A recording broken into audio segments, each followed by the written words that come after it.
Hey, welcome to Batpixel. Today I'm going to review the Miyoo Mini Plus. I've been watching some videos on these over the past while, and they're one of the better handhelds that you can get at this price range. These are basically around $85 to $100. My buddy Chad just picked this up and I thought it would be a good opportunity for me to review it. He also gave me this awesome Batman t-shirt, so it's very kind of him to do all this. So if you have good people in your life, keep them in your life because they're very special. This is actually the bigger version of what came out before it, which was the Miyoo Mini. I think their screens ran out of stock, so they had to make one a bit bigger, but it's still pretty tiny. Like, look at the size of this compared to my hand. This is a nice little console to take on the go. Now, he picked up the white version, which I like. It's very slick looking and it has the colored buttons. But you can get this in a variety of colors, which I'll put on the screen here. Now you'll notice that this does not have any joysticks on it. It only has buttons like a Game Boy. It can play up to PS1, just keep in mind you won't have any sticks. You'll have to use the D-pad and the buttons only. There are 4 bumper buttons on the back, R1, R2, L1, and L2. But what I like about this is the R2 and L2 buttons are actually stuck out more than the R1 and L1 buttons. And this allows you to hold this very comfortably and press these buttons with your fingertips, and the buttons on the outside don't get in the way, and you can push those with the middle of your fingers. So even though this is very tiny and the buttons are very low, when you hold it, I find that it's very comfortable. My thumb rests right on the buttons. However, this does produce one gripe that I have with this thing. It has a mono speaker right here on the corner, and when I play a game, I don't always hit the buttons with the tip of my thumb all the time. I'll roll my thumb around the buttons, especially when I'm playing a game like Super Mario World. And I find that when I'm rolling my thumb around, I tend to cover up the mono speaker. And when I do that, I can hear the audio cut in and out, and it's kind of distracting.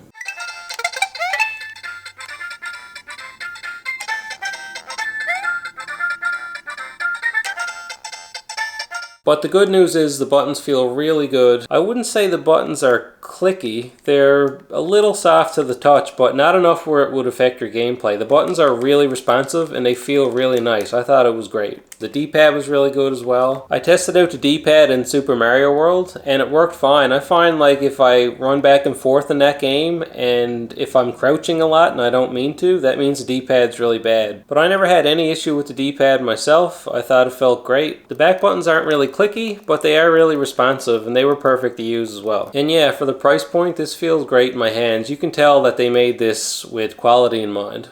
On the bottom you have a headphone jack, a micro SD card slot, and USB-C. On the back, under the bumper buttons or triggers, you have a battery compartment, so you can get multiple batteries for this if you're on the go a lot. On the D-pad side, you have your volume up and down buttons, and there's some grip that goes around the sides and the back, which is nice. On the other side, there's no buttons over here at all. It's just an empty space. On the top, you have your power button and LED light indicators. So my friend modded this to put the Onion OS software on here, which I'd highly recommend with your own micro SD card. But the software that comes on is still pretty good and you get a bunch of games out of the box, so you don't have to do anything with it. But if you want a bit better performance and you want to put your own games on here, I definitely recommend Onion OS. So here's what it looks like. It's a pretty simple interface. You've got your favorites, games, apps, and settings. Under your games, you can put whatever emulators you want on here. He has MAME, Atari 2600, Game Boy Advance, Nintendo, Sega Genesis, PlayStation 1, Neo Geo, Super Nintendo.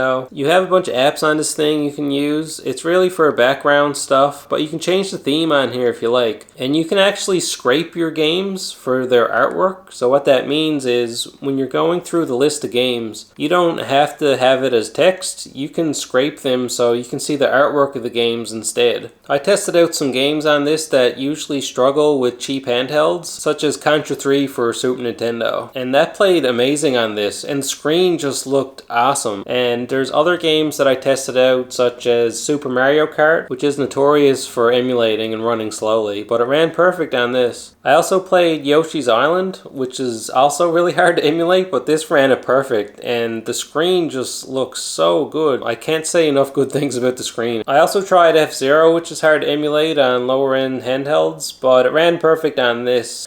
In order just to show you how good this thing is, I started playing Crash Bandicoot on PlayStation 1, and this ran it perfect. The PlayStation games will be hit or miss, so they're not all going to work perfectly. If you're getting into the consoles that need joysticks, it won't be like a perfect experience. With the Onion OS software, if you press the center menu button, it'll take you to a mini menu. You can adjust the brightness in here, or you can exit out by pressing B. One thing that I think is awesome about this Onion OS software is that it plays RetroArch with cores on a lot of the consoles. RetroArch is a very powerful game host, and if you're used to using it, you'll love this thing. And if you want to get into the RetroArch menu, just hit the menu button and the select button at the same time, and it'll bring up the quick menu in RetroArch, which is kind of like the menu right outside the game, but you can go back and change all the RetroArch settings that you like if you're familiar with how to do that. It can be a little tangly when you're trying to map controls how you want them, but once you get used to RetroArch, there's so much that you can do with it, and it's really nice that it's on the Onion OS software. Under the settings menu, you can change the brightness of your screen and your display settings and your language and menu sound. It's nice to be able to turn the menu sound down to 0 for those of you who don't like it, but this is basically the menu sound. One feature I think that's awesome with this is that under the display settings you have a variety of options such as luminance, hue, saturation, contrast. So if you're in a game and you think that the colors are off or it's not bright enough, you can change that all here in the settings. One of the significant things in the settings for this handheld specifically is there's a Wi-Fi option. Wi-Fi allows you to update your custom firmware, so if you put Onion OS on this for the first time on your micro SD card, you can update it through Wi-Fi afterwards, which is awesome. And another option with Wi-Fi is you can link your games to retro achievements. So Retro Achievements is a website where you can link your old retro games that you're playing with the website, and as you're playing your games you can unlock achievements just like a modern console, for example. So that's pretty cool, and the fact that you can do it on a cheap handheld is awesome. Another very significant thing about having Wi-Fi on this is that you can play with other players through Wi-Fi, and there's tutorials on how you can set all that up. And depending on what kind of game you're playing, you can play up to 4 players over Wi-Fi, which is insane to me that you can play your retro games online co-op like that. But it's a feature that's on here that you can take advantage of if you're a bit tech savvy. So yeah, that's really cool. You can save battery life by tapping on the power button to put it to sleep and just tap it again to wake it up. And you don't have to shut this off in the software, you can just hold the power button and it'll shut down. Now for this price range, you can get different styles of handhelds. You can get horizontal ones where the buttons are on the side and the screen is in the middle, like the Powkiddy X55 for example, which is making a good name for itself. But if you want one like this without the joysticks and just something to play some old retro games on, this is really small and compact. The only thing about it that I don't like is it doesn't fold up like say a Powkiddy V90. It's just kind of exposed, so this screen will be prone to scratching. So what my friend did was he got a little case off of Amazon. This is just a hard drive case from Amazon Basics, but as you can see it's really tiny and it fits this in here perfectly, and it has a space to put your charger.